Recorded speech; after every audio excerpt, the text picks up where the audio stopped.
A paz do Senhor, meu querido irmão, minha querida irmã, em Cristo Jesus. Gostaria de falar sobre ChatGPT ou o Espírito Santo. Em João 16:8 diz o seguinte: quando ele vier, Jesus falando, convencerá o mundo do pecado, da justiça e do juízo. E João 16:13 diz: quando vier, porém, o Espírito da verdade, ele vos guiará a toda a verdade, porque não falará por si mesmo, mas dirá tudo o que tiver ouvido e vos anunciará as coisas que hão de vir. Vivemos dias conturbados. Recentemente fiquei ciente de uma igreja na Alemanha que seu líder, em vez de buscar a direção do Espírito Santo, está usando o ChatGPT para desenvolver seus sermões. Sinceramente, não creio que ele está sozinho. Creio que muitos pastores e obreiros começam a usar a tecnologia de uma mente artificial para desenvolverem os seus sermões e estudos bíblicos. A questão que deve ser levantada é: Deus vai usar o ChatGPT ou inteligência artificial para substituir a ação do Espírito Santo na criação de uma mensagem cujo foco é salvação de almas e comunhão com Deus? Eu creio que não. Creio que a tecnologia é uma bênção, mas jamais pode substituir a ação do Espírito Santo, seja na elaboração de um sermão e muito menos na sua aplicação. Vamos ver alguns pontos aqui que eu gostaria de repartir com vocês. Primeiro, a única luz que Deus reconhece, que traz a verdade e ilumina a palavra de Deus, vem do Espírito Santo, jamais de uma mente artificial. Tudo para ser aceito por Deus deve vir dele primeiro. Isso é algo que jamais devemos esquecer. Número 2, o Espírito Santo é o nosso guia. Existem muitos guias no mundo atual, mas nenhum poderá nos guiar a toda a verdade, senão o Espírito de Deus. Número 3, uma mensagem vinda de Deus vem de uma vida com Deus e é trabalhada através da ação do Espírito Santo no coração desta pessoa.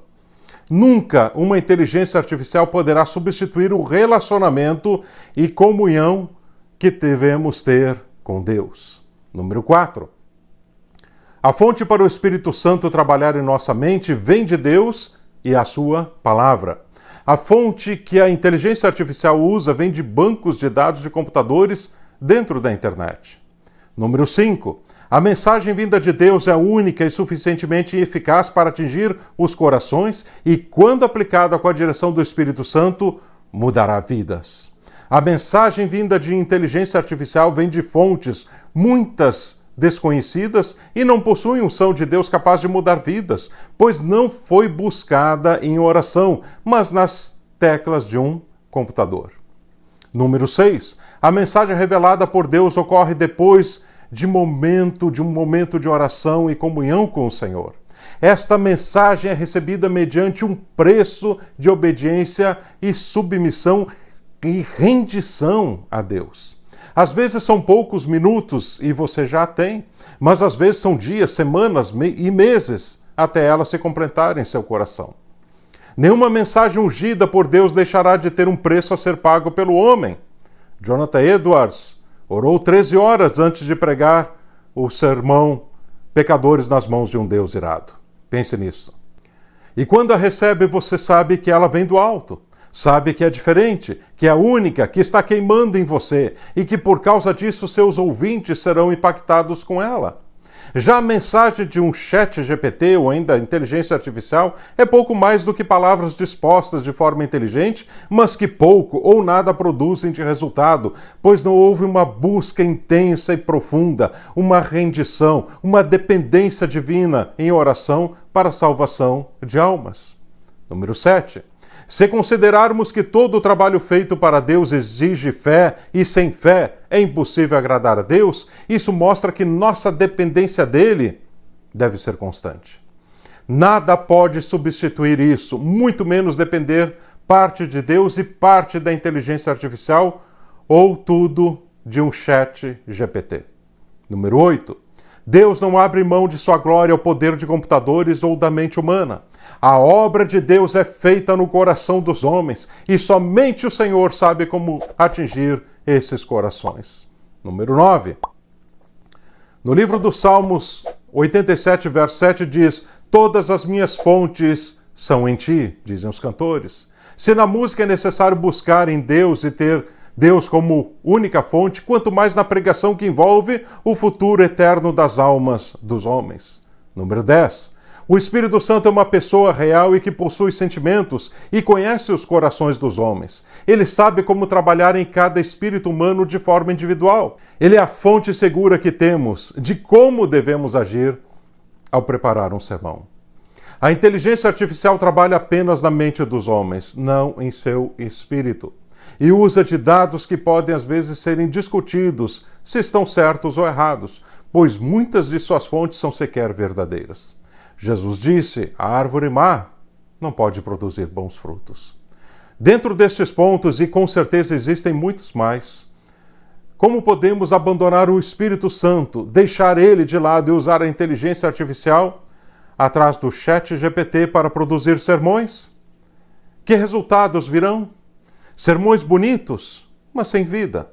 Sermões agradáveis aos ouvidos, mas sem renúncia e morte do eu. Muito inteligentes, mas sem amor. Atinge a mente, mas não o coração. É como um restaurante, lindo no visual, atendimento e organização, mas se a sua comida lhe faz mal, você voltaria lá para comer de novo? O que adianta ter tudo lindo por fora quando por dentro está podre? Jesus falou sobre isso aos fariseus. Ele disse: vocês são sepulcros caiados, bonitos por fora, mas por dentro estão cheios de ossos, cheirando mal. Leonardo Ravenhill disse: homens mortos tiram dos sepulcros de suas almas sermões mortos para ouvintes sem vida. Posso afirmar sem dúvidas que quem está usando o ChatGPT para esta finalidade de gerar sermões e estudos bíblicos está sem temor a Deus e pouco conhece dele e de sua palavra. São sermões mortos, e isso foi testemunhado até pelos que participaram do culto nesta igreja na Alemanha.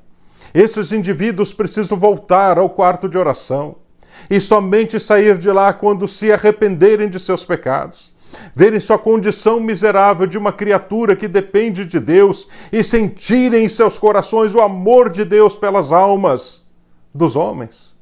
E quando estiverem cheios de Deus, novamente, absorvidos pela palavra de Deus, que é viva e eficaz, como diz o escritor aos Hebreus, no capítulo 4, versos 12 e 13. Porque a palavra de Deus é viva e eficaz, e mais cortante do que qualquer espada de 2 gumes, e que penetra até o ponto de dividir alma e espírito, juntas e medulas, e é apta para discernir os pensamentos e propósitos do coração. E não há criatura que não seja manifesta na sua presença. Pelo contrário, todas as coisas estão descobertas e patentes aos olhos daquele a quem devemos prestar contas. Quando esses indivíduos entenderem isso, eles terão então uma mensagem agora vinda não de um computador, mas vinda do céu.